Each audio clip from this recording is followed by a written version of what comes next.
Assalamualaikum warahmatullahi wabarakatuh. Bismillahirrahmanirrahim. Alhamdulillahi rabbil alamin. Nahmadullah ta'ala wa nashkuruh wa nusalli wa nusallimu ala sayyidina Muhammadin alladhi balagha ar-risalah wa adda al-amanah wa nasaha al-ummah hatta atahu al-yaqin wa ala alihi wa sahbihi ajma'in. Subhanaka la ilma lana illa ma 'allamtana innaka antal alimul hakim.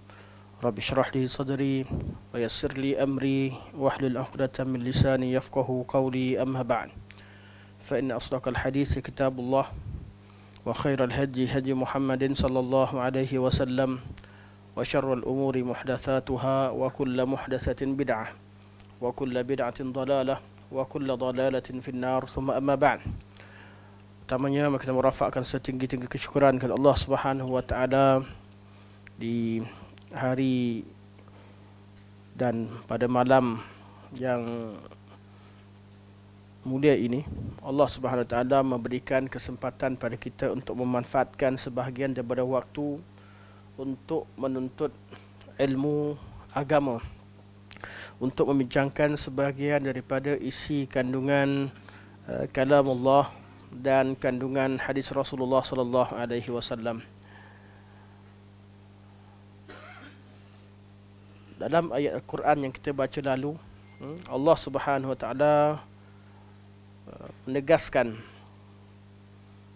Allah kata, ma asabaka min hasanatin famin Allah wa ma asabaka min sayyi'atin famin nafsik. Suatu kebaikan dan kurniaan yang menimpa kalian itu merupakan anugerah dari Allah Subhanahu wa taala. Dan sesuatu perkara yang buruk menimpa kamu itu kerana perbuatan kamu sendiri, datang dari dirimu sendiri. Kalimah famin nafsik mengandungi beberapa faedah yang disebutkan oleh Syekh rahimahullah.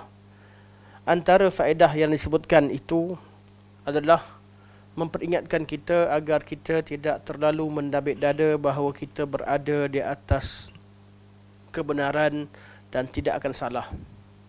Kita dari diri kita mungkin melakukan kesilapan, mungkin ada salah.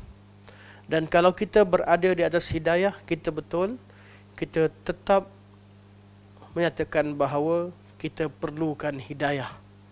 Kerana hidayah yang Allah berikan kepada kita, kita perlukan secara berterusan. Dari hari ke hari, kita perlukan semua jenis hidayah yang Allah Subhanahu wa taala berikan kepada hamba-hamba yang soleh. Tiap-tiap hari kita minta ditambahkan hidayah. Tiap-tiap hari kita minta ihdinas siratal mustaqim. Ihdinas siratal mustaqim dengan kedua-dua jenis hidayah.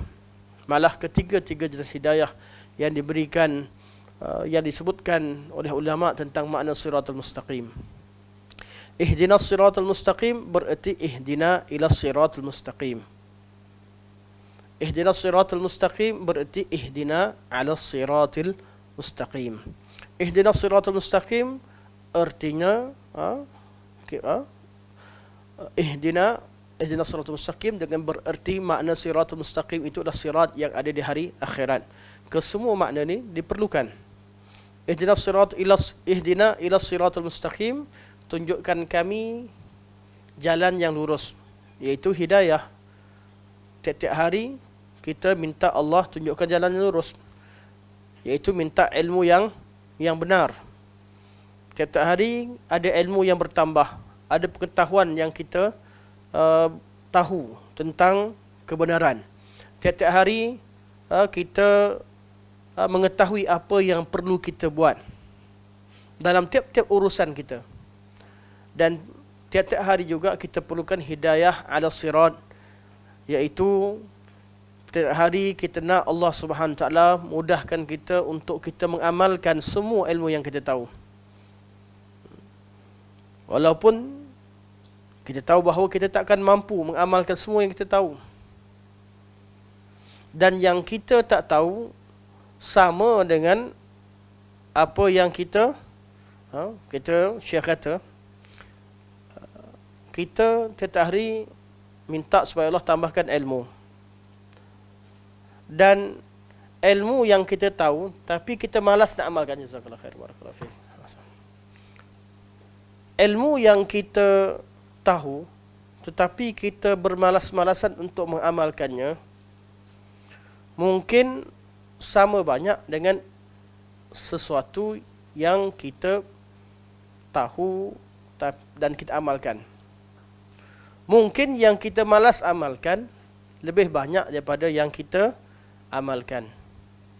Dan mungkin apa yang kita tahu tersebut hanyalah sekelumit kecil daripada apa yang perlu kita tahu. Jadi hidayah Allah, hidayah Allah itu sangat luas. Kita perlu hari-hari minta ihdinas siratal mustaqim. Allah tunjukkan pada kita jalan yang lurus, ilmu yang benar, dan ala sirat, jalan yang benar di atas dunia ini. Dan ihdinas sirat, iaitu semoga Allah bimbing kita di hari akhirat masuk ke syurga Allah Subhanahu wa taala, iaitu melepasi siratul mustaqim. Okey. Ini yang kita bincangkan pada pertemuan yang lalu. Kata Syekh, jadi apa yang perlu kita sibukkan diri? Kita sibukkan diri dengan pertama cari ilmu, amalkan ilmu, buat apa disuruh, tinggalkan apa yang dilarang. Kalau nampak ada orang melakukan kesilapan, kita selain daripada nahi mungkar, selain daripada kita menegur, kita tidak menempelak dan terlalu mengeji mereka. Kerana perbuatan itu merupakan ujian Allah kepada mereka di atas ataupun musibah yang Allah berikan kepada agamanya di atas kesalahan yang dilakukan sebelumnya. Dan kita perlu banyak bersyukur pada Allah, memuji Allah Subhanahu wa taala di atas hidayah yang diberikan kepada kita. Sama ada musibah yang menimpa orang lain itu berbentuk musibah dunia atau musibah akhirat, kita perlu baca doa memuji Allah Subhanahu wa taala. Alhamdulillahilladzi afani mimma ibtalahu bihi wa faddalani ala kathirin mimman khalaqa tafdila. Doa-doa ini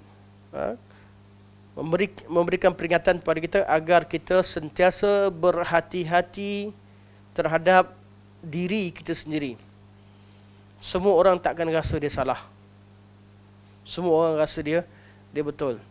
Dalam semua bab, kita rasa memang dia salah. Jumpa dengan dia tak mengaku salah. Orang tu mesti ada saja jawapan dia. Jadi kadang-kadang keburukan tu datang daripada diri kita sendiri. Mungkin kita tak kenal kebenaran, atau kita tahu kebenaran tapi nafsu kita menjadikan kita ingin menegakkan benang yang basah. Nafsu kita menyebabkan kita meninggalkan banyak perkara-perkara kebaikan. Okey. Jadi kita perlu banyak berdoa pada Allah, bersyukur sekiranya kita melakukan kebaikan, beristighfar sekiranya kita melakukan kejahatan, mentauhidkan Allah Subhanahu setiap masa. Itulah kerja-kerja yang perlu kita buat. Okey, muka surat 170. Di perenggan terakhir.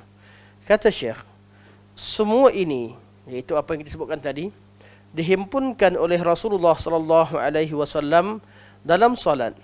Sebagaimana sabit diriwayatkan daripada baginda sallallahu alaihi wasallam di dalam Sahih Bukhari, bahawa apabila baginda mengangkat kepalanya dari rukuk, baginda mengucapkan Rabbana lakal hamdu hamdan kathiran tayyiban mubarakan fi.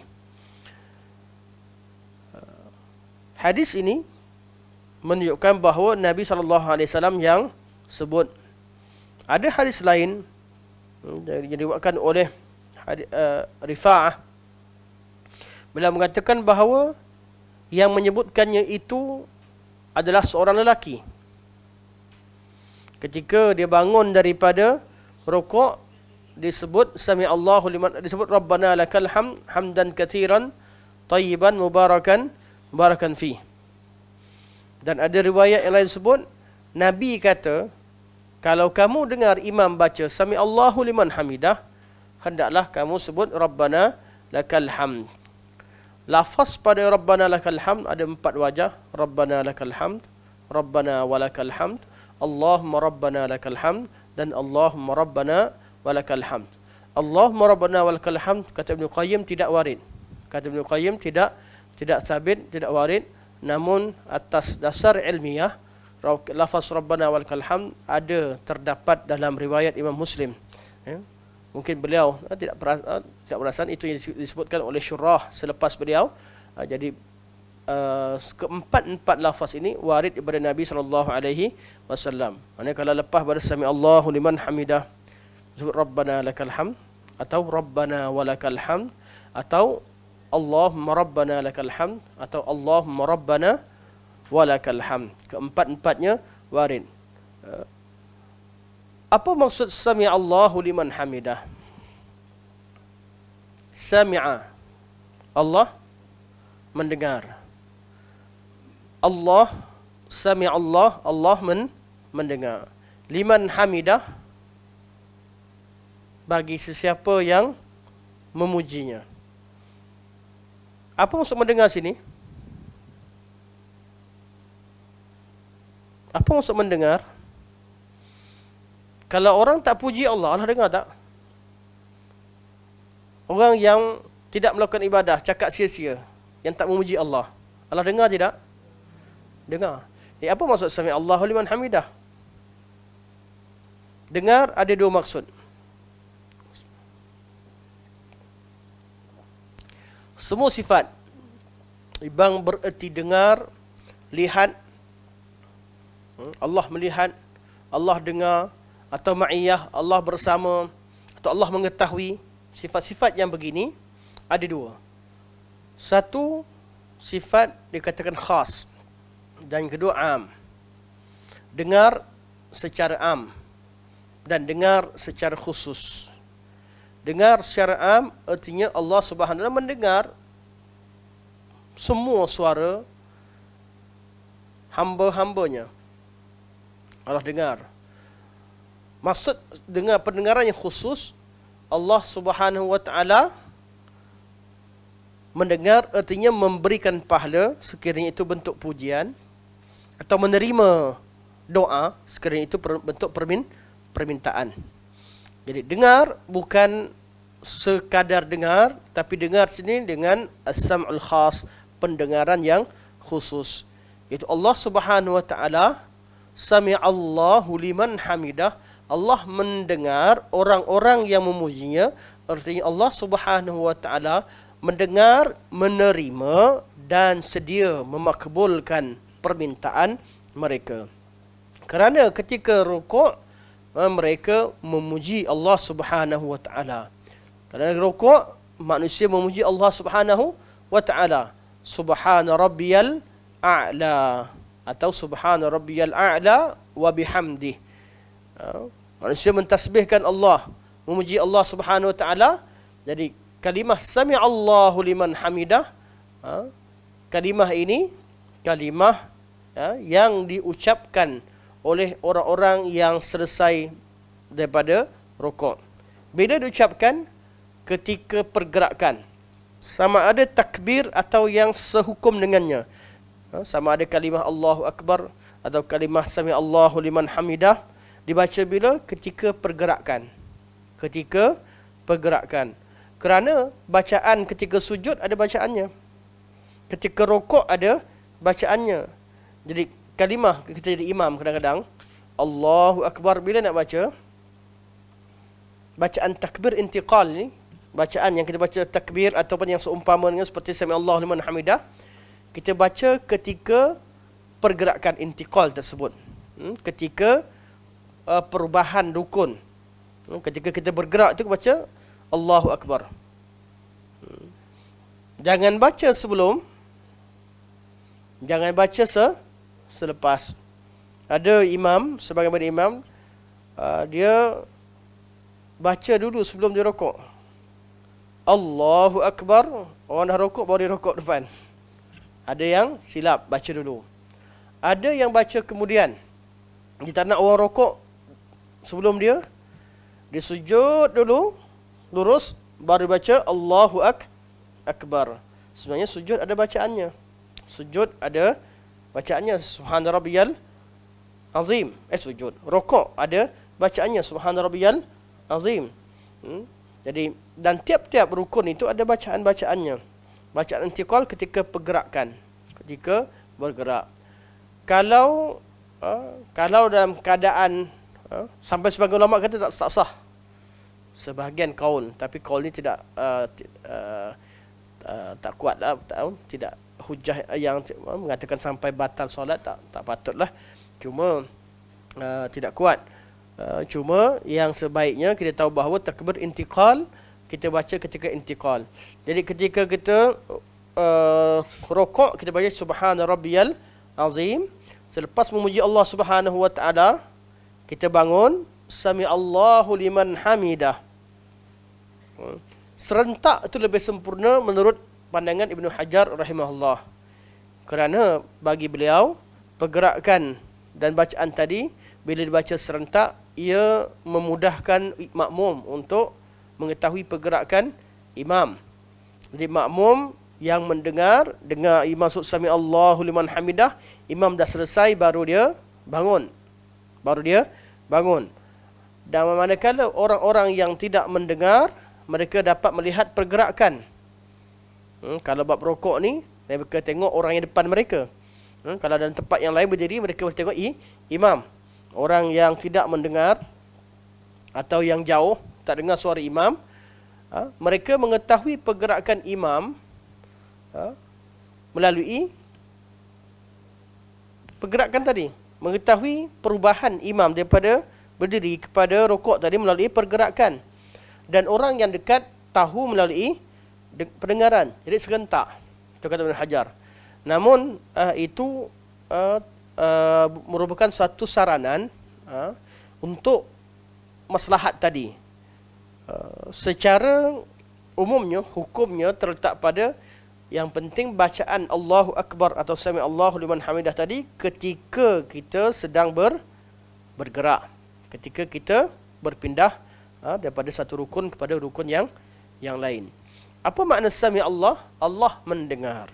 Iaitu Allah Subhanahu wa taala dengar bacaan-bacaan hamba-Nya yang memujinya dan Allah memberikan pahala padanya. Allah memberikan pahala. Dan sekiranya ada doa, Allah makbulkan. Cuma lafaz doa tempat yang diperuntukkan untuk doa adalah ketika sujud. Sebab tu hanya disebut sami Allahu liman hamidah. Doa yang ringkas dibenarkan seperti Allahumma ighfirli. Doa yang ringkas ketika rukuk dibenarkan, malah itu warid daripada Nabi sallallahu alaihi wasallam seperti hadis Aisyah, mana Nabi baca Allahumma ighfirli, tapi bukan doa yang panjang. Ketika rukuk subhana rabbiyal azim, subhana rabbiyal azim, Allahumma ighfir lana warhamna. Bagi doa baca banyak-banyak semua doa yang ada. Tak, tempatnya nanti kat sujud. Ketika berdiri kita mentazimkan Allah Subhanahu wa taala, memuji Allah Subhanahu wa taala. Sami Allahu liman hamidah. Allah mendengar, iaitu mendengar. Sebab itulah kalimah dengar sini ada liman, bagi siapa yang memujinya, iaitu Allah memustajabkan doa, Allah Subhanahu wa taala memberikan balasan yang baik. Allah makna pendengaran yang khusus. Sami Allahu liman hamidah. Okey. Soalannya, makmum ketika dengar imam baca sami Allahu liman hamidah, makmum perlu ulang balik sami Allahu liman hamidah baru baca rabbana walakal hamd, ataupun terus baca rabbana walakal hamd? Kalau imam baca sami Allahu liman hamidah, kita bangun balik nak baca sami Allah ke tidak? Terus sami Allah, terus rabbana lakal hamd ke baca sami Allahu liman hamidah? Ada dua pandangan, dua mazhab. Mazhab Imam Syafi'i rahimahullah, baca balik, ulang balik. Bila imam baca sami Allahu liman hamidah, kita pun baca sami Allahu liman hamidah rabbana lakal hamd. Maksud kalau muballigh yang kuatkan, kalau mazhab Imam Ahmad dan mazhab Imam Malik, ya, mereka kalau imam baca sami Allahu liman hamidah, makmum tak perlu ulang. Makmum baca rabbana lakal hamd atau rabbana walakal hamd. Sebab tu kalau di Mekah, di Madinah atau di negara-negara tertentu yang adanya suara muballigh yang menyampaikan, mana ada di tempat-tempat yang ada keperluan, Tempat yang terlalu ramai orang, yang ada kemungkinan mikrofon sampai satu tempat, tak sampai satu tempat, seperti mana di masjid di Makkah Al-Mukarramah, perlu ada dua suara. Satu suara selalu, bila ada satu suara, baru mikrofon. Ya, betul. Tetapi banyak jawapan daripada riasah, mereka kata walaupun begitu, kerana untuk berjaga-jaga, ada di kawasan yang jauh tertentu, ada mikrofon salah satu daripadanya tak sampai kerana orang ramai. Salah satu daripada line mic tu akan ada gangguan tertentu di satu tempat kerana waktu-waktu tertentu. Dan berlaku begitu, pernah berlaku, bukan tak berlaku. Ana sendiri pernah solat di Mekah, malah di Madinah pun pernah berlaku ketika solat hari raya. Bila solat, walaupun suara kita dengar masa takbir, masa dia Allahu Akbar, tapi ketika sami Allahu liman hamidah, tak dengar. Tak dengar.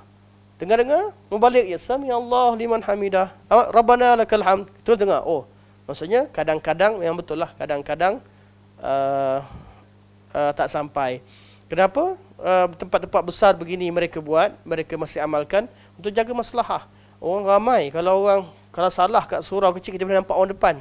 Tapi kalau masjid yang ada orang sampai ratusan ribu begitu, solat, yang duduk di bahagian terutama yang duduk belakang pagar ke duduk belakang bila waktu tertentu, ada kemungkinan untuk mereka tersalah. Dan itu juga masalah untuk mazhab Hanbali. Mazhab Syafi'i, seorang makmum sama ada ikut imam ataupun ikut orang yang nampak imam. Mana ke depan, ikut pergerakan makmum yang di belakang. Sebab tu mereka tak boleh dipisahkan dengan jarak kadar tertentu sebagainya. Mazhab Imam Ahmad, walaupun mana contohnya kita solat kat hotel, bawah hotel bangunan, depan hotel tu kadang-kadang ruang kosong, baru sampai Masjid Nabawi. Solat kat masjid di hotel Safwa, solat di masjid hotel di hotel-hotel Darut Tauhid dan sebagainya, ketika hari tertentu sah atau tidak? Ikut mazhab Syafi'i tak sah lah. Kalau ikutkan mana sebab jarak yang pemisahan yang jauh. Tapi mazhab Ahmad tidak mensyaratkan, begitu. Mereka hanya syarat utamanya adalah makmum mengetahui pergerakan imam, apa yang imam sedang lakukan, dan majlis itu secara langsung, bukan secara perantaraan. Jangan pula nak senang sangat duduk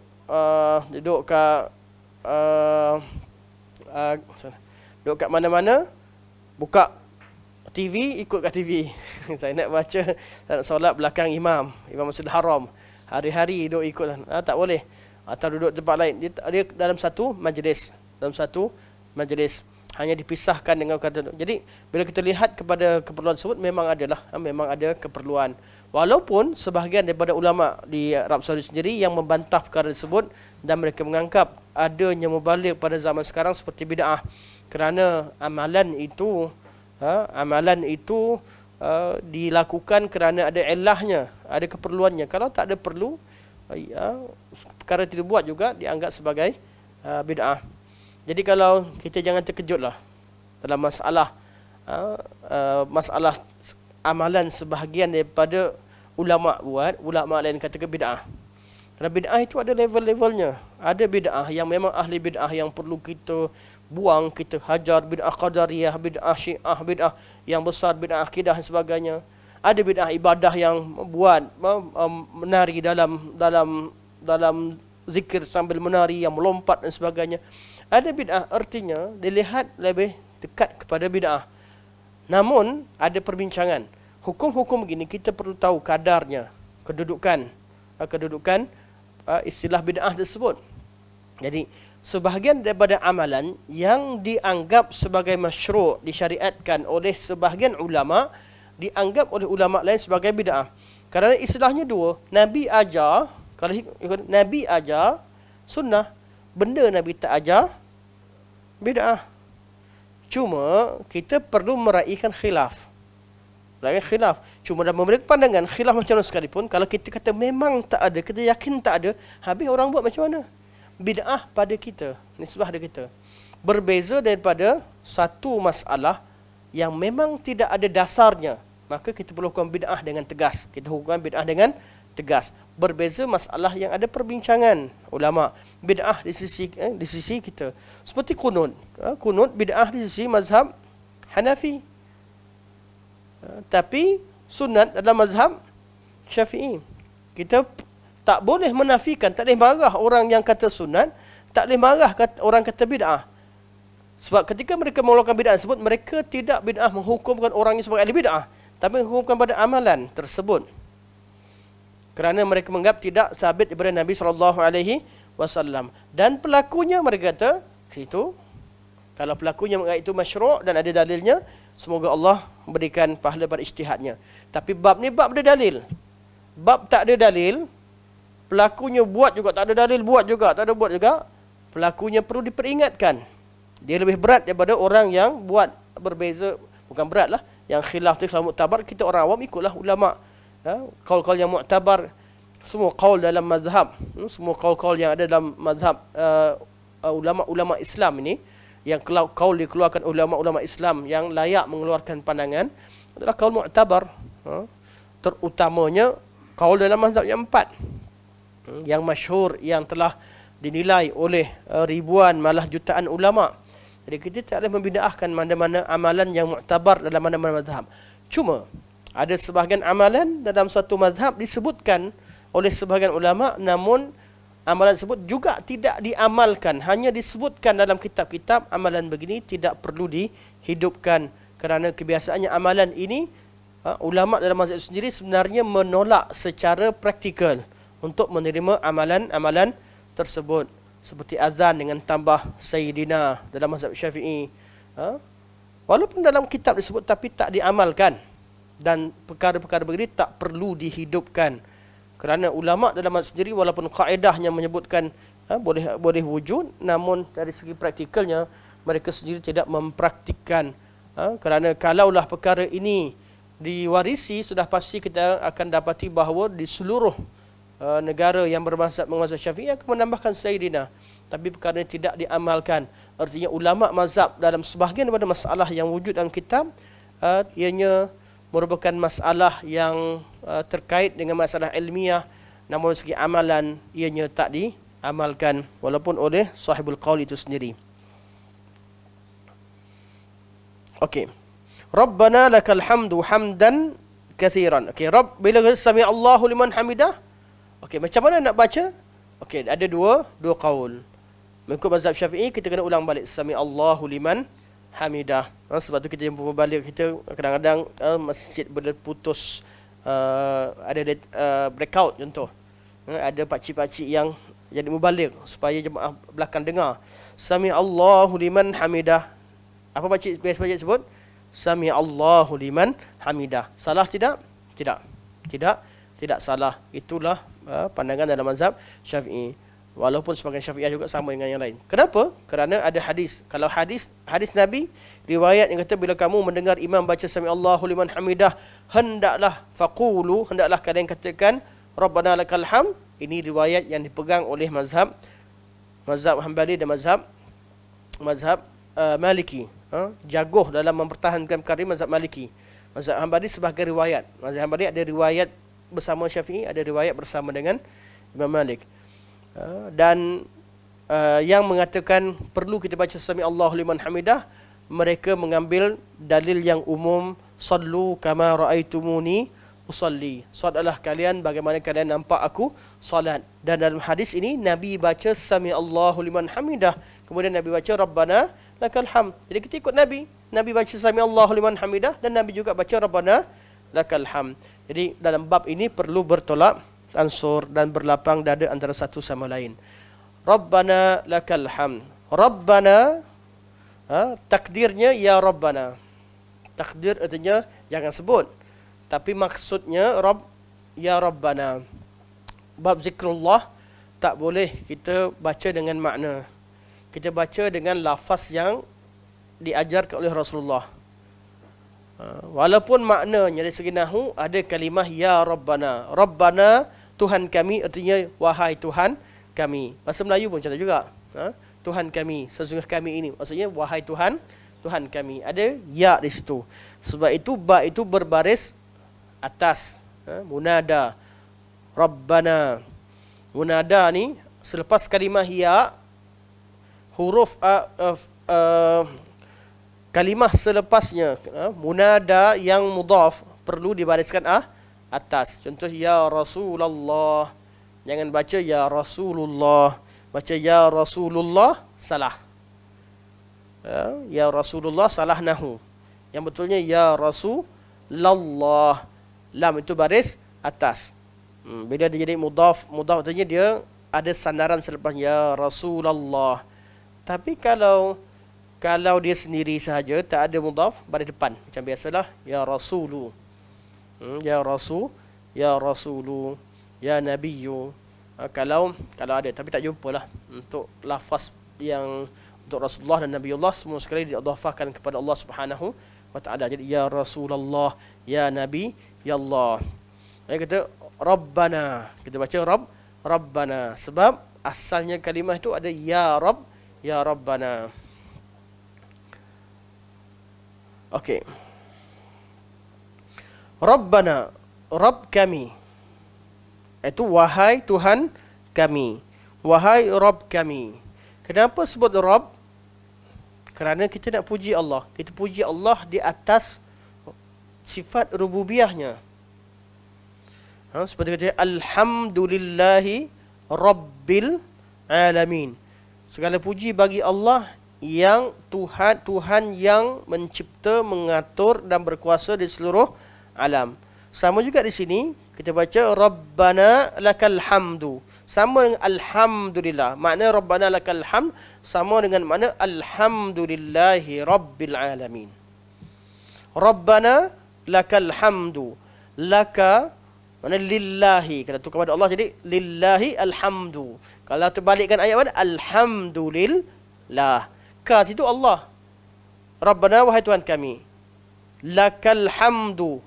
Untukmu segala pujian.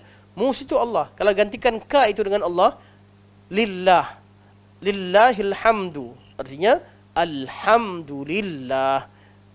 Sama dengan mana alhamdulillah. Jadi untuk terjemahkan Rabbana lakal hamdu, tuan-tuan boleh rujuk pada tafsiran ataupun terjemahan syarah yang disebutkan ulama pada ayat Alhamdulillahi Rabbil Alamin. Nak syarah terlalu panjang. Siapa yang ikut ana kelas tadabbur, ana tak ingat di baca salam ada seorang. Tak ingat siapa yang ikut.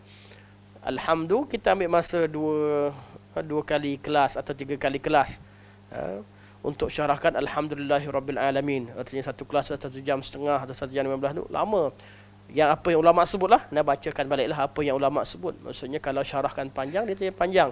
Cuma yang kena faham apa makna alhamdu, maknanya adalah kita memuji Allah Subhanahu wa taala di atas sifat kesempurnaan Allah. Yang mana pujian tersebut datang daripada hati dan sifat itu memang wujud pada Allah Subhanahu wa taala. Itu nama alhamdu. Syarat alhamdu, pujian tu datang daripada kekaguman, daripada sifat ta'zim, bukan pujian di mulut. Ada orang dia tak nampak sangat dia ni puji orang politik. Dia puji kawan dia bukan datang daripada ta'zim. Puji kerana tujuan lain. Atau istilah kita puji politik lah. Tak kira lah ahli politik ke ahli baca salam ke mana. Tapi puji dengan politik untuk tujuan tertentu. Puji yang dikatakan alhamdu, pujian yang terhasil daripada perasaan ta'zim, membesarkan. Jadi alhamdu melibatkan perasaan ta'zim Allah Subhanahu wa taala dengan kalimah yang mulia, dengan pujian dengan sifat yang mulia, yang sifat tersebut wujud pada yang dipuji. Dia kena memang betul-betul bersifat dengannya. Bukan puji benda orang tu tak ada. Itu tak alhamdu. Alhamdu syaratnya adalah datang daripada perasaan ta'zim. Dan ta'zim membesarkan Allah, mengagungkan Allah. Kemudian kita menyebutkan lafaz yang selayaknya bagi Allah, dan sifat dan lafaz yang layak itu memang wujud pada Allah. Itu nama alhamdu. Dan untuk Allah ni, apa sifat yang terpuji daripada Allah? Apakah sifat terpuji, sifat yang baik bagi Allah? Tak terungkap oleh kata, maka yang tinggal hanya alhamdu itu yang disebutkan. Segala puji. Segala puji. Kalau untuk Abang Wan, kita nampak Masya Allah, orangnya tinggi, kuat, amanah. Kita sebut tertentu, betul? Kita sebut sifat-sifat tertentu, kita boleh puji. Dan lepas tu nak puji lebih lagi, nak kata putih tak berani nak kata. Mana handsome. Kita nak kata contohnya apa lagi? Kita nak ada benda yang kita nak puji, kita tak terkata sebab kita kata, bukan, itu bukan sifatnya. Kita nak puji tu ada terhad, keterhadan. Nak puji Muaz, Masya Allah, putih sebagainya kan. Putih, handsome, baik semua sekali. Nak kata kurus, stop kejap. Kita sama geng. Taklah kan, lebih, tapi handsome kan. Jadi kita ada hadnya nak puji. Untuk Allah Subhanahu Wa Taala segala pujian yang baik, yang mutlak, segala yang milik Allah Subhanahu Wa Taala. Alhamdu, alif lam untuk lil jins, listimal, untuk merangkumi segala jenis pujian. Jadi kita baca Rabbana lakal hamdu, sama makna alhamdulillah. Jadi alif lam yang ada pada alhamdu artinya segala puji milikmu ya Allah. Wahai Tuhan kami, untukmu segala jenis alhamdu. Alhamdu artinya manusia dan makhluk seluruhnya memuji Allah dengan perasaan ta'zim pada Allah Subhanahu Wa Taala, dengan lafaz-lafaz yang selayaknya bagi Allah, dan itu merupakan kesempurnaan Allah Subhanahu Wa Taala yang memang ada pada Allah Subhanahu Wa Taala. Dan pujian yang bentuk begini untuk Allah Subhanahu Wa Taala, berapa banyak yang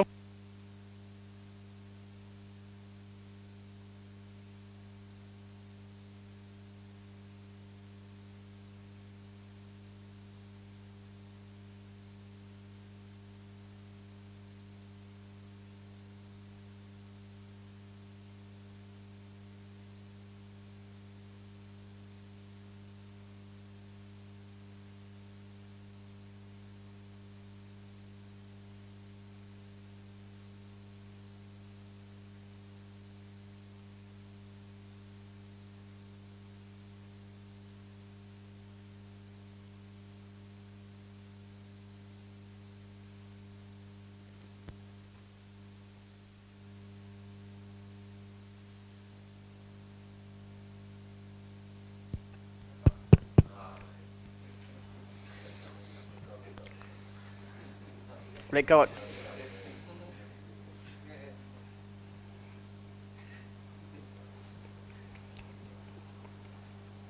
Tak perasan kenapa cabut. Okey. Rabbana lakal hamdu. Okey. Kalau Rabbana walakal hamd, maknanya apa pula? Rabbana lakal hamd, kita tahu. Wahai Tuhan kami, segala puji, segala pujian adalah selayaknya bagimu. Kalau Rabbana walakal hamd, Rabbana ada takdirnya. Wahai Tuhan kami, ada takdirnya. Takdirnya apa? Lakan ni'mah walakal hamdu. Di Rabbana, kita puji Allah. Kita baca subhana rabbiyal azim, subhana rabbiyal azim, subhana rabbiyal azim. Rabbana. Ini betul kaedah ini. Kaedah kalau benda itu disebutkan oleh syarak, dia betul. Kita sebut Rabbana sahaja, dalam hati kita sebenarnya banyak benda yang kita kagum dan puji Allah Subhanahu Wa Taala. Antara nikmat Allah, pemberian Allah sebagainya. Dan kita kata walakal hamd, dan padamu ya Allah selayaknya segala pujian. Jadi ada yang ditakdirkan, ada sesuatu yang ulama selalu sebut nikmah. Antara nak mudahkan faham, dia kata nikmah. Ya Allah, bagimu segala nikmat itu segalanya milikmu, dan segala puji bagimu. Ya Allah bagi kita segala-galanya, dan kita puji Allah di segala atas segala nikmat yang Allah Subhanahu kurniakan kepada kita. Wow di situ Rabbana walakal hamd, mengisyaratkan bahawa kita memuji Allah di atas pemberian Allah, dan kita pemberian Allah tadi perlu kita syukuri. Walakal hamd, artinya yang kedua adalah kita puji Allah dan kita syukuri nikmat yang Allah Subhanahu berikan kepada kita. Berapa banyak perlu puji? Hamdan kathiran. Macam mana sifat pujian? Tayyiban, yang terbaik. Hamdan kathiran tayyiban mubarakan. Mubarakan yang penuh dengan barakah. Iaitu kebaikan bukan sekadar terhad, tapi ianya berkembang. Ianya kebaikan yang tumbuh.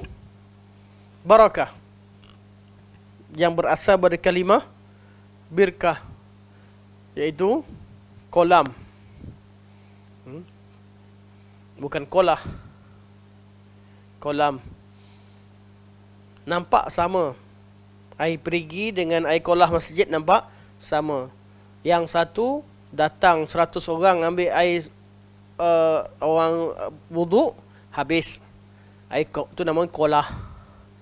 Tapi kalau perigi ataupun kolam yang betul-betul ada sumber airnya, datang berapa ribu orang pun, berapa banyak tamu ni tak habis. Jadi air yang kelihatan sedikit tapi tak habis, ini namanya ada barakah. Kebaikan yang tidak terputus, yang bersambung-sambung. Itu kebaikan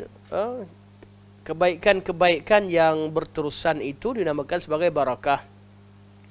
Dan keberkatan yang paling tinggi untuk segala sesuatu adalah keberkatan yang berkekalan sampai hari akhirat.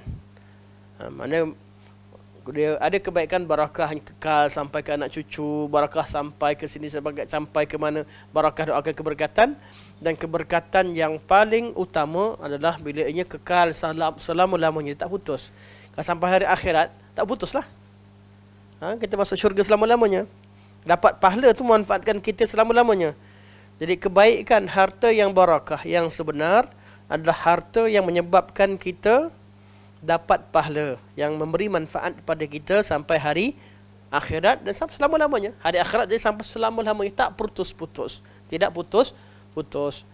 Nyawa kita, umur kita barakah kat mana? Sejauh mana? Umur tersebut kita gunakan untuk mentaati Allah Subhanahu Wa Taala yang memberi manfaat pada kita. Tempat yang kita buat maksiat itu tak berkat. Itu tidak barakah. Jadi kita mengharapkan waktu-waktu barakah kita, menampung waktu-waktu yang tidak barakah. Harta kita, harta yang naik semula, harta sedekah. Kita tahu rezeki, ada rezeki yang turun dan rezeki yang naik. Rezeki yang turun apa yang Allah berikan, rezeki yang naik adalah apa yang kita lakukan, Allah terima. Allah terima. Dalam duit kita dapat, ada duit yang habis ke mana? Ke brisket. Habis ke brisket, dan brisket tu akan ke tanah, betul? Kita akan buang. Tapi kalau kita buat brisket, kita sedekah kat orang dengan brisket tersebut, brisket juga. Sedekah, bantu orang, kita, apa-apalah yang benda-benda yang baik, dia akan berkekalan. Jadi kerja kita bukan kita tak guna, bukan maksudnya kalau kita nak berkahkan harta tu, kita tak pakai atau kita sedekah habis tak makan, tak. Paling kurang, masa makan brisket, bacalah bismillah. Kita mahukan keberkatan, ikut sunnah Nabi SAW padanya. Jadi kita gunakan. Apatah lagi kalau kita belanja kawan, macam mana besok kita belanja ke, panggil kawan, apa lagi, produk ada kan, sebagainya. Itu lebih barakah. Itu lebih barakah. Okey. Jadi mubarakan fi. Jadi pujian kita pada Allah itu diberkati. Padanya. Hamdan katsiran tayyiban mubarakan fi. Kemudian sebenarnya doa kalau ikut kepada teks yang asal disebutkan lafaz doa yang panjang, tapi ana baca dulu apa yang ada di sini supaya kita dapat habiskan di muka surat ini. InsyaAllah kerana akan datang kita akan ulang balik juga tajuk yang sama. Ini adalah pujian yang merupakan kesyukuran kepada Allah Subhanahu wa taala. Allah Subhanahu wa taala lebih berhak mendapat pujian yang lebih dari pujian yang diucapkan oleh hamba-Nya. Pujian kita kepada Allah Subhanahu wa taala, kita puji Allah jangan sekalipun, Allah tu layak dipuji lebih daripada itu. Contoh, orang tu alim sangat, alim. Memang hebat. Betul, ada seorang kenal, dia baca tak salah baris lah. Contohnya kan. Pujian tak? Pujian. Tapi kita yang kenal, alah tak salah baris, siapa nak puji sangat? Tak salah baris tu cuma sikit je. Dia faham, dia boleh detail, dia boleh bagi, dia boleh banyak lagi. Ada orang dia kagum kat situ.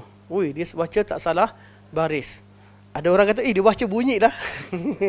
Ada orang baca tak bunyi langsung. Nak tahu tuan-tuan, kalau letak ketulisan Cina depan tuan-tuan, tengok, tu nama tak bunyi. Tu baca langsung tak bunyi. Tapi ada orang belajar sikit-sikit, kan? Belajar sikit, dia baca bunyi. Bila baca ada bunyi pun, kawan dah kagum. Wow. Kan? Islam dia baca bunyi ya. Dia baca tulisan Tamil ada bunyi. Ada bunyi artinya, wow, kagum dah, kan? Tapi orang yang faham bahasa Tamil, apa ke baca ni? Kan? Baca mana kurang. Jadi ilmu kita ni bertahap. Kan? Kita boleh belagak bunyi dengan kawan-kawan yang tak bunyi langsung. Tapi sesama orang yang bunyi, ada yang fasih, ada yang tak fasih. Jadi pujian tu terhad. Kita pujian pada manusia ni terhad. Apa yang ada pada kita itu terhad. Semua nikmat ada kita terhad. Nikmat Allah nikmat yang mutlak. Pujian bagi Allah pujian yang mutlak. Jadi Allah berhak lebih daripada apa ni puji oleh hamba-Nya. Sebab kita tak kenal Allah SWT dengan selayaknya. Apa yang kita sebutkan itu, walaupun pujian itu dipuji oleh seluruh makhluk di langit dan di bumi, dan dipuji oleh makhluk yang kita tidak tahu kedudukannya selepas daripada itu. Kita akan syarahkan nanti hadis yang sempurna. Tetap pujian tersebut tak cukup untuk memuji kesempurnaan yang ada pada Allah Subhanahu wa taala.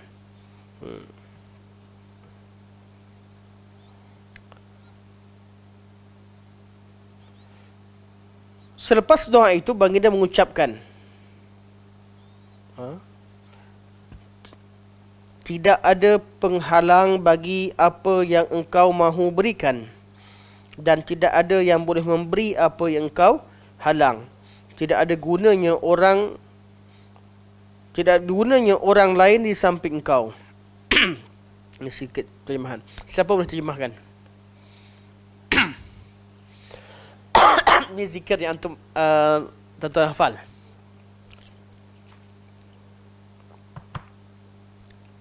Apa baca namanya? Allahumma la mani'a lima a'taita wa la mu'tiya lima mana'ta wa la yanfa'u zal jaddu minkal jad. Jadi ada lafaz yang di sini tak disyarahkan. Nak syarahkan terus senang. Okay. Rabbana lakal hamd hamdan katsiran tayyiban mubarakan fi. Ikut pada teks di sini ada lagi doa dengan riwayat yang panjang, mil as-samawati wa mil al-ard. Pujian makhluk kepada Allah itu memenuhi langit-langit dan memenuhi bumi. Apa arti penuh? Kalau lafaz pujian tadi berbentuk sesuatu objek yang boleh dilihat oleh mata manusia, pujian yang manusia dan makhluk Allah berikan kepada Allah itu memenuhi langit dan bumi. Kerana semua makhluk memuji Allah Subhanahu wa taala. Semua makhluk, tidak ada yang di langit dan di bumi kecuali memuji Allah Subhanahu wa taala. Termasuk udara yang ada, ruang kosong yang ada, semuanya makhluk Allah Subhanahu wa taala. Semua yang di langit dan bumi memuji Allah Subhanahu wa taala. Jadi pujian yang bagi Allah, pujian yang layak bagi Allah macam mana?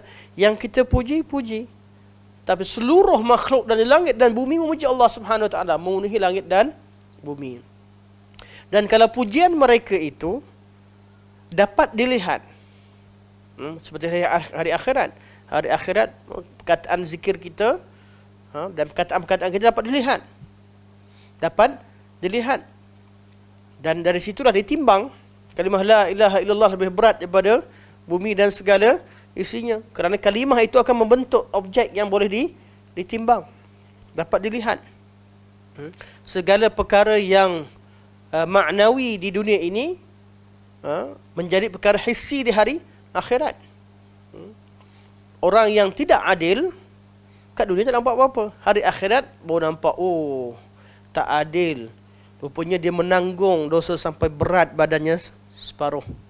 Mengheret, mengesut jalan dalam keadaan bahunya berat sebelah. Orang yang berzina dan keadaan dan busuk dosanya. Dosa itu ada dan dilihat. Ada yang bawa dosa sebanyak gunung, ada bawa pahala sebanyak gunung. Kenapa? Kerana dilihat. Sebab itu dosa itu dipanggil wizir. Dipanggil wizir. Wala taziru waziratu wizra ukhra. Dan seorang tidak akan menanggung tanggungan orang lain. Dosa dipanggil tanggungan. Sebab hari akhirat memang orang yang buat dosa menanggung, bawa beban tersebut. Bawa beban dosa tersebut yang akan dapat dilihat oleh semua orang. Jadi kalau orang buat dosa apa, hari akhirat dapat, oh ni zina ni. Oh ni mencuri, ni rompak, dikenali di hari akhirat. Allah musnahkan, Allah hapuskan, Allah ampunkan. Ada orang yang Allah berikan sifat al-afunya. Allah innaka afuwun tuhibbul afwa fa'fu anna, hilang. Allah hapuskan itu saja. Tak diperlihatkan. Ada orang yang Allah perlihatkan. Tapi ketika Allah SWT buat keputusan, kejahatannya Allah hapuskan. Itu nama maghfirah daripada Allah Subhanahu wa taala. Atau dengan takrifan yang terbalik. Sebagai ulama kata, al-afu itu adalah pengampunan selepas diperlihatkan. Manakala al-ghufran atau maghfirah Allah Subhanahu wa taala itu pengampunan Allah cover, tutup habis. Macam mana sekalipun kedua-dua makna ini, salah satu daripadanya bererti Allah ampunkan, tanpa memperlihatkan, Allah hilangkan terus, delete habis. Atau yang kedua, Allah perlihatkan kemudian baru Allah ampunkan. Yang mana lebih afdal? Yang mana lebih mulia? Delete habis atau Allah perlihatkan kemudian?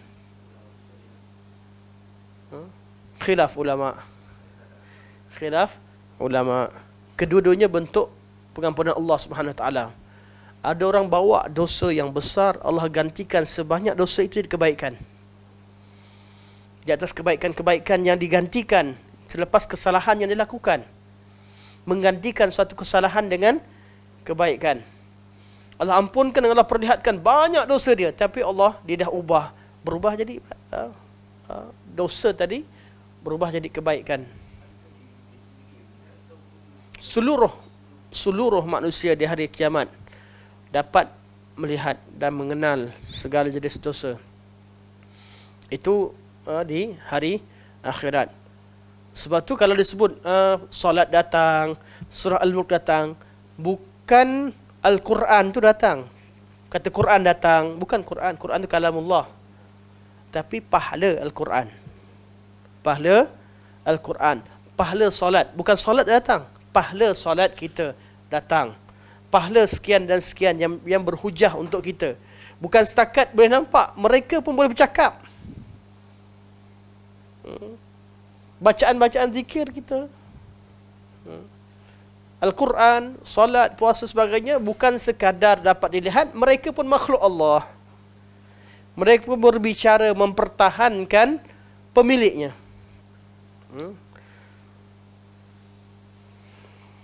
Okey. Kita terus sikit. Ya Allahumma la mani'a lima a'taita. Okey, kita habiskan dulu lafaz lupa. Nabi sebut mil as-samawati wa mil al-ard. Pujian pada Allah ini memenuhi langit-langit dan bumi. Wa mil'a ma syi'ta min syai'in ba'd. Dan memenuhi sesuatu yang kamu kehendaki. Allah lebih tahu. Kita tahu langit dan bumi je. Dan pujian pada Allah itu memenuhi ruang-ruang selepas itu yang kita tak tahu. Mana? Satu, kita isbatkan segala yang wujud sama di langit atau di bumi. Namun kesempurnaan Allah itu, pujian bagi Allah itu memenuhi suatu perkara yang kita tak tahu. Mungkin di sebelah langit bumi. Kita wallah alam. Kerana Allah lebih, pujian pada Allah itu selayaknya lebih daripada segala-galanya. Kerana kesempurnaan Allah yang tidak ada terhadnya. Ahlus sana'i wal majd ahaqqu ma qala al-'abd wa kulluna laka 'abdan. Ini semua lafaz, dan kita terus masuk pada apa yang disebutkan oleh Syekh sini. Kita habiskan sini juga insya-Allah 5 minit. Allahumma, ya Allah ya Tuhanku. Kalau Allahumma seperti yang saya sebut, itu sebagai mim di belakang itu sebagai ganti kepada ya. Ya Allah. Kalau kita nak panggil Allah, sama ada panggil ya Allah atau Allahumma. Mim itu menggantikan ya. Itu maksudnya ya Allah. Allahumma la mani'a. La nafi. Maksudnya tidak ada. Mani'a, penghalang. Lima a'taita, atas apa yang kau beri. Kalau Allah nak bagi, tak ada siapa yang boleh halang. Walaupun seluruh makhluk nak halang, Allah kata bagi, Allah kata dapat, dapatlah. Wala mu'ti, Allahumma la mani'a lima a'taita wala mu'tiya lima mana'ta. Dan tidak ada yang memberi kalau kamu larang atau kamu tidak beri. Tidak ada orang yang mampu beri sesuatu yang Allah nak halang daripada kita. Usahalah macam sekalipun. Termasuk keadaan sekarang ni. Tak tahu siapa kerajaan pada hari besok. Dua-dua usaha. Dua-dua usaha.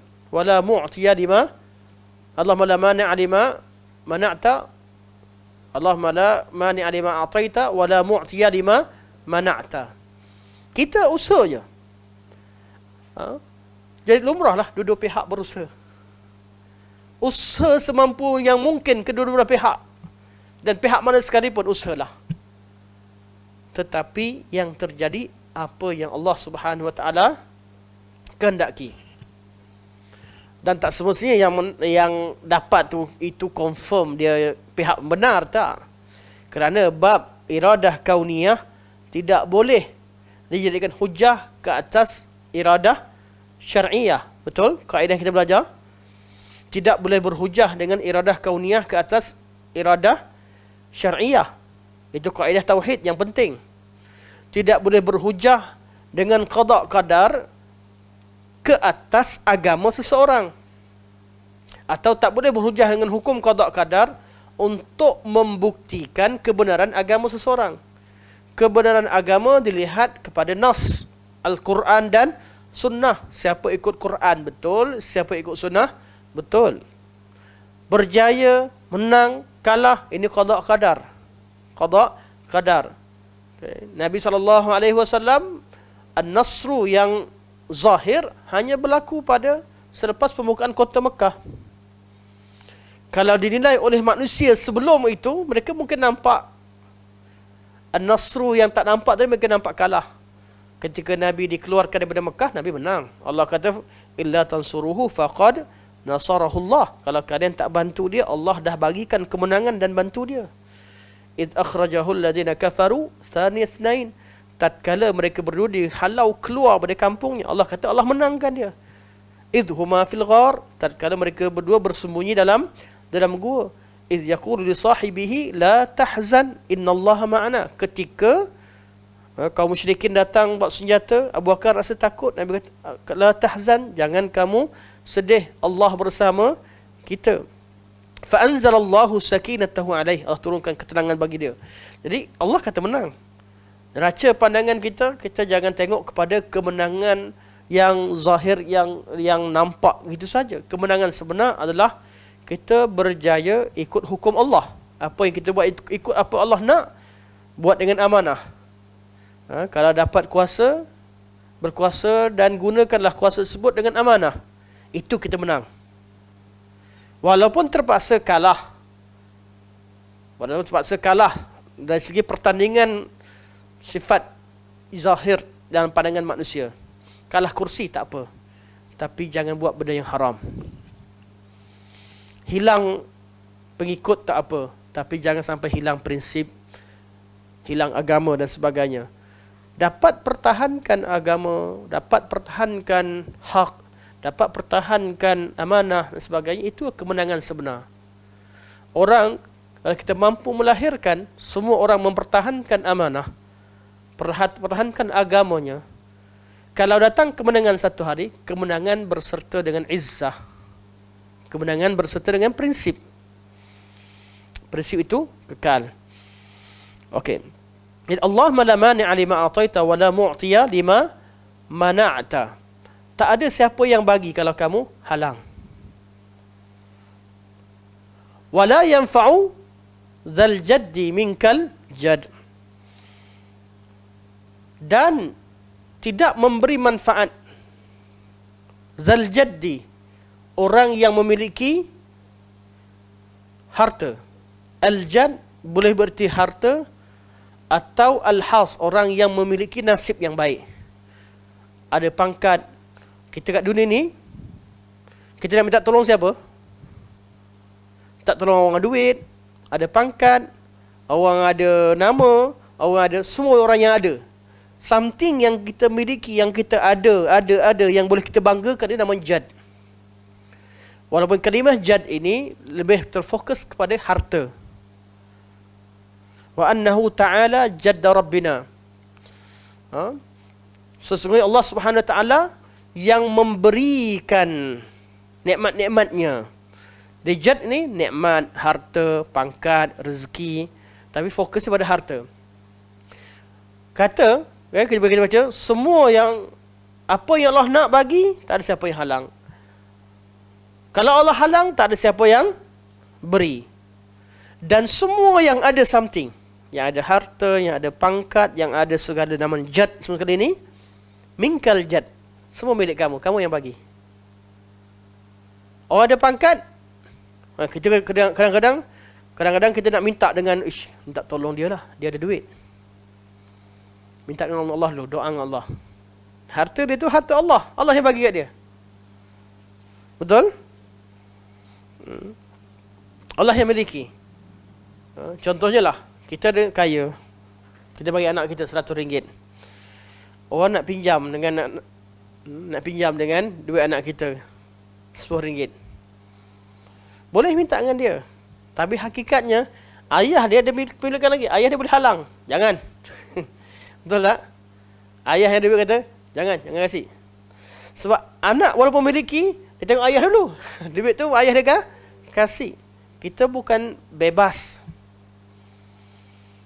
Kita ketika nak minta sesuatu dengan makhluk, ingat, la yanfa'u zal jadd minkal jadd. Orang yang memiliki jad, zal jadd, orang yang memiliki harta, pangkat dan sebagainya, sebenarnya itu semua milik Allah. Jadi sepatutnya bila nampak orang yang milik harta, jangan minta sesuatu daripada manusia sehingga kita buat maksiat pada Allah. Jangan kejar sesuatu yang ada pada makhluk sehingga kita maksiat Allah. Buat maksiat pada Allah. Sebab Allah yang bagi, Allah yang memiliki segala-galanya datang pada Allah Subhanahu wa taala. Tak apalah, kita sampai sini je. InsyaAllah kita akan sambung untuk akan datang. Kita ulang balik insyaAllah. Tak apa, hadis syarah panjang sikit tak pergi jauh pula. Seronok nak syarah. Okey. Dan sebelum tutup ada beberapa soalan. Silakan.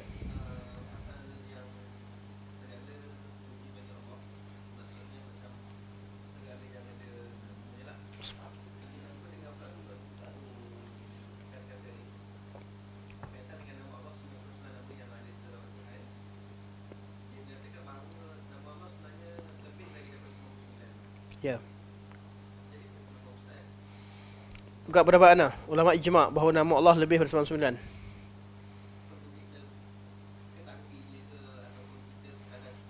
Nama Allah Subhanahu wa taala sangat banyak.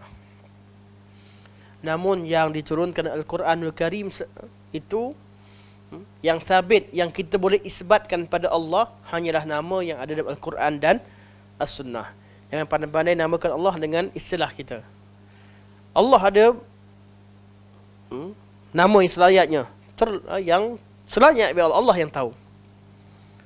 Tapi kita hanya boleh isbatkan nama Allah daripada apa yang disebutkan oleh Al-Quran dan hadis Nabi SAW.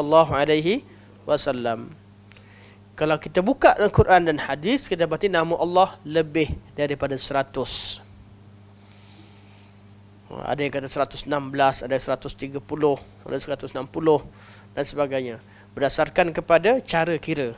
Ada yang kata Ghafir, nama Allah. Ghafur? Ghaffar? Contoh, kira 1 ke kira 3? Ada perbezaan pandangan. Ada perbezaan pandangan. Maksudnya yang mana sebab tu cara pengiraan tu khilaf, bukan benda ni khilaf nama Allah kita nama Allah, tapi cara kira tu ada perbezaan metodologi. Ada perbezaan metodologi.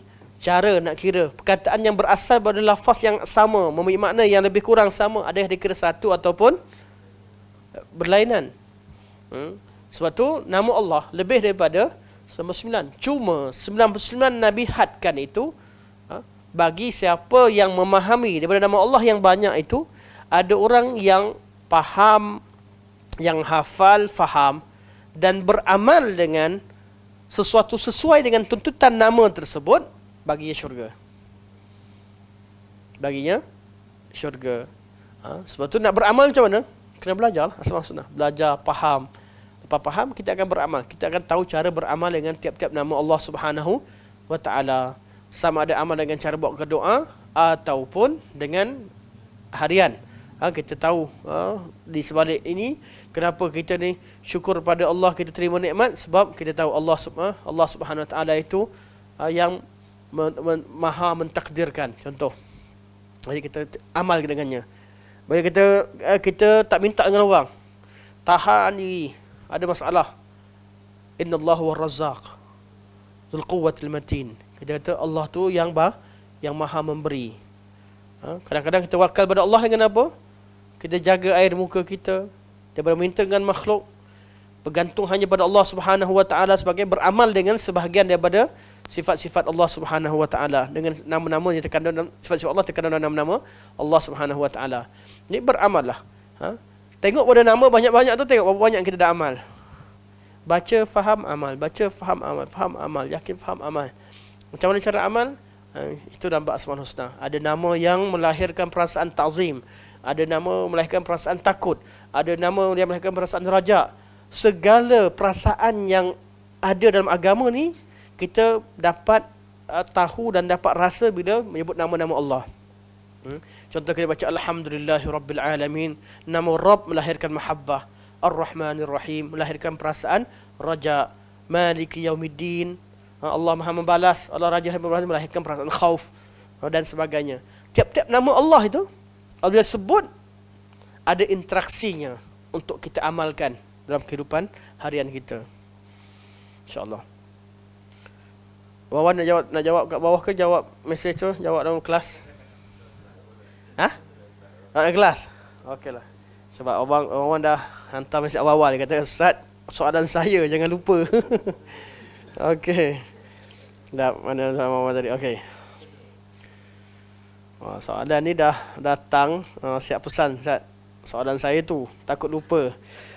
Sebab tu prepare siap-siap. Okey. Jadi tak boleh tak jawab. Okay, soalan. Ada kenyataan disebutkan Allah, dialah Tuhan yang memberi kuasa kepada Barisan Nasional. Alamak. Dialah juga Tuhan yang kemudian memberikan kuasa kepada Pakatan Harapan sebelum diberikan kepada Pakatan Nasional dan kembali kepada Barisan Nasional. Oh, kembali dah. Okey. Sekarang pun dia jugalah yang memberi kepada siapa yang dikehendakinya. Oh ni. Okey. Tiba-tiba, ni kat sini persoalannya, betul dah? tiba-tiba kita mengeji seperti tidak percaya kepada ketentuan dia hanya kerana kuasa itu bukan untuk kita. Jelas Mana Allah tentukan segala-galanya. Lepas tu siapa yang tak dapat kuasa mengeji pihak lawan. Kenyataan ini soalannya,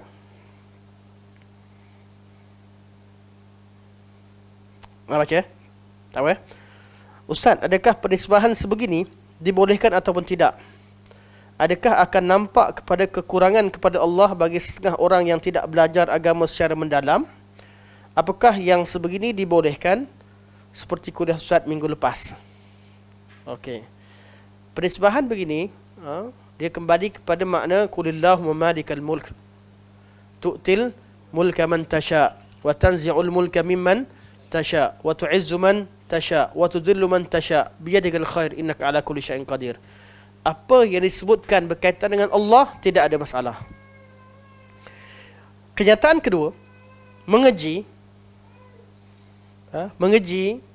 pastikan yang kita keji itu kepada sesuatu yang melanggar syarak. Orang yang buat sesuatu yang tidak amanah, orang yang buat dapatkan sesuatu dengan cara yang tidak selayaknya, itu terhad cara tersebut yang dikembalikan kepada pelakunya. Tapi untuk ketentuan Allah, apa sahaja yang berlaku itu baik, sama ada bentuk kemenangan atau kekalahan. Itu adalah ketentuan Allah, itu yang terbaik. Bila dah tetap, dah tak boleh buat apa-apa, terimalah ketentuan Allah. Dan tiap-tiap ketentuan Allah itu ada hikmahnya. Kalau berlaku apa sekalipun, terima. Jelas. Jadi boleh tidak kita menyatakan kesalahan orang yang mendapatkan kuasa dengan cara yang salah? Boleh. Dengan tujuan untuk pengajaran amar ma'ruf nahi munkar. Cuma jangan sampai keluar daripada adab-adab dalam tiap-tiap perkara. Jangan sampai bila satu pihak dah jadi kerajaan sebagainya, orang yang mengeji sampai mengkafirkan seolah-olah jadi seperti khawarij dan sebagainya. Ini perlu diperingatkan. Siapa sahaja yang dah tetap mereka sebagai pemimpin kita, setuju tak setuju, bila dah rasmi, mereka dah pimpin, kita perlu taat dengan prinsip yang asal, taat waliul amar. Kita akan tetap taat siapa sahaja yang memimpin kita. Erti kata bukan taat pada peribadi dan orangnya buat betul salah, tak. Taat itu untuk negara-negara yang berundang-undang, taatlah dengan tetap kekal, taat dengan undang-undang negara. Kalau untuk negara contoh beraja sebagai undang-undang pada pemimpin, taat pada pemimpin.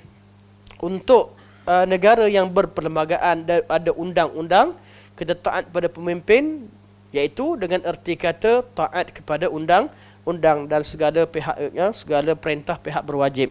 Itu artinya taat kepada pemerintah. Dan yang penting tidak mengkafirkan, tidak melakukan apa saja hukum kecuali dengan cara yang selayaknya dan diserahkan kepada ahlinya. Wallahu alam. Sama-sama. Terima kasih. Barakallahu. Tak senang dapat puja dari cikgu. Bab politik ni paling takut jawab. Bab dalam ni pun ada banyak parti, jadi diamlah kita. Okey, soalan manakala soalan satu lagi. Soalan boleh kita jawab sikit insya-Allah? Tak apalah, masa terlebih sikit. Pengurusi pun dah lagi dah. Mana masa kita? Dah rehat kali. Uzlah. Okey. Ada soalan seterusnya. Ada yang tanya, ni panjang sikit. Okey, berkaitan dengan ada yang sahabat, ada seorang daripada kita sahabat kita lah. Anda pun tak kenal siapa sebenarnya. Maksudnya beliau berasa ni mesej yang banyak, jadi kita baca.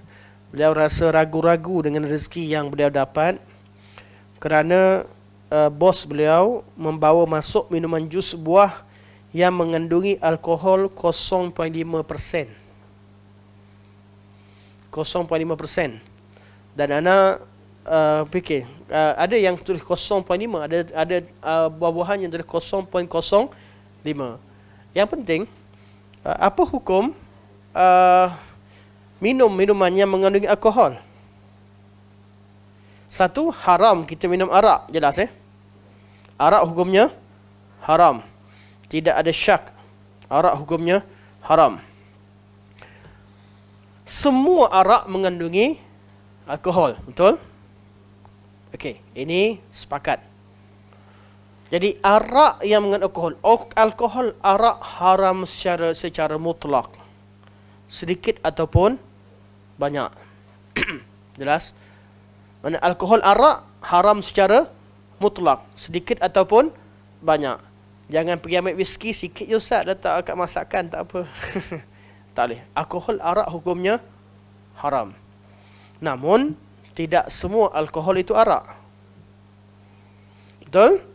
Tidak semua alkohol itu arak. Ada alkohol yang terhasil secara alami, yang memang ada pada sebahagian minuman dan buah-buahan. Dan kadar yang wujud itu, anda tengok beberapa lah dalam fatwa, banyak fatwa, banyak hai'ah ada sebut dan sebagainya. Kalau hai'ah nak suruh kosong, kalau kosongkan.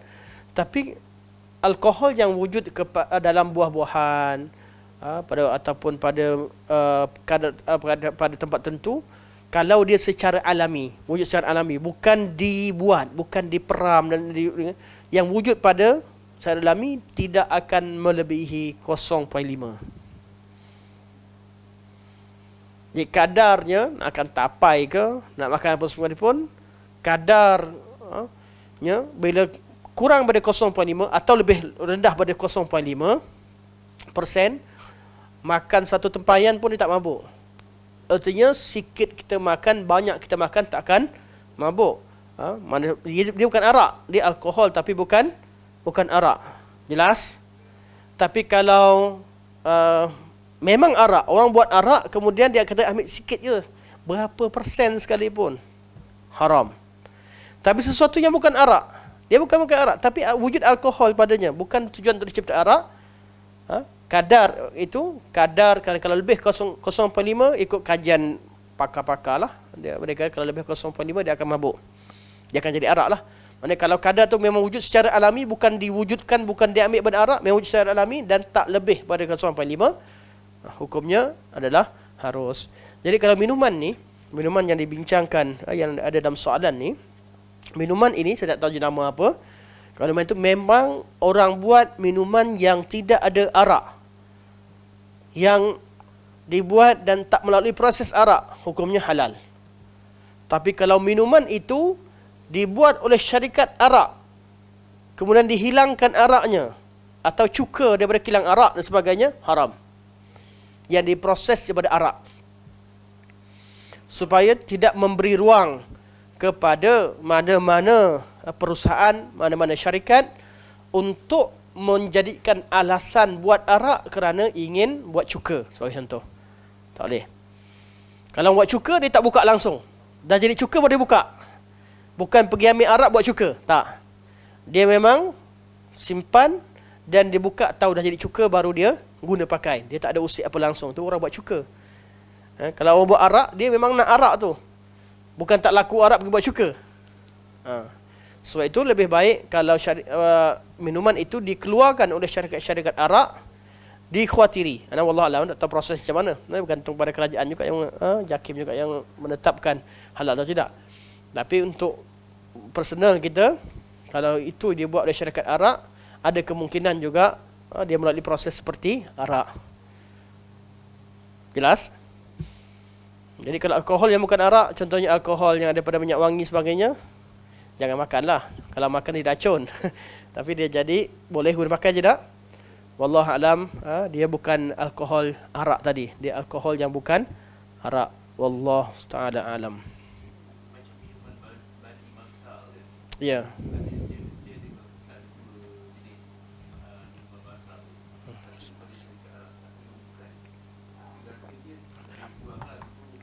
Itu maksud saya. Kalau datang pada bukan syarikat arak, insya-Allah boleh. Dia tak ada mengandungi ni. Tapi kalau buat arak, dia khawatiri, dia ambil proses yang sama, buat sama, sebahagian jadi ini, sebahagian tak. Kita tak nak. Tak kira rasa tak rasa. Kalau kita tak nak buka jalan bagi Iraq itu berkembang. Satu lagi, tak sokong syarikat. Buat apa sokong syarikat Iraq? Kalau syarikat Iraq ada, kita boykot. Itu lebih baik. Kerana jelas mereka sebarkan maksiat dalam masyarakat. InsyaAllah sampai sini. Subhanakallahumma wa bihamdika asyhadu an la ilaha illa anta astaghfiruka wa atubu ilaik. Wa sallallahu ala sayyidina Muhammad wa ala alihi wa sahbihi wa baraka wa sallam. Alhamdulillahirabbil alamin. Assalamualaikum warahmatullahi wabarakatuh.